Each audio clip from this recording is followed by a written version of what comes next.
Ang kasal ay isang simbolikong pagsisimula, hindi isang kompetisyon ng kayamanan.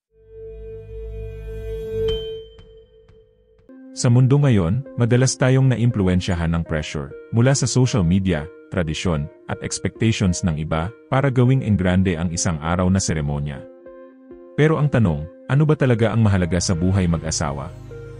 Bakit mapanganib ang sobrang gastos? Una, napapalitan ng pera ang tunay na diwa ng kasal. Ang kasal ay tungkol sa pagsasama ng dalawang tao, hindi sa halaga ng venue, pagkain, o dekorasyon. Hindi masusukat ang pagmamahalan sa presyo ng gown o sa dami ng bisita.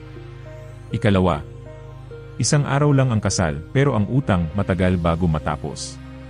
Maraming mag-asawa ang nababaon sa utang matapos ang marangyang kasal, at ito ang nagiging dahilan ng stress at sigalot sa unang taon ng kanilang pagsasama. Ikatlo, ang new once-in-a-lifetime mindset ay isang maling paniniwala. Espesyal ang kasal pero hindi ito ang sukatan ng relasyon. Ang totoong pagsubok ng pag-aasawa ay hindi kung gaano kaganda ang kasal, kundi kung gaano katibay ang pagsasama pagkatapos nito. Paano gawing mas makabuluhan at masinop ang kasal? Pahalagahan ang relasyon, hindi ang eksena. Ang isang simpleng kasal na puno ng tunay na kasiyahan ay higit na mas mahalaga kaysa sa isang magarbo pero puno ng stress. Paghandaan ang buhay mag-asawa, hindi lang ang araw ng kasal. Itabi ang malaking bahagi ng budget para sa pangmatagalang seguridad, tulad ng ipon, emergency fund, at investments. Gamitan ang budget para maging mas madiskarte at creative.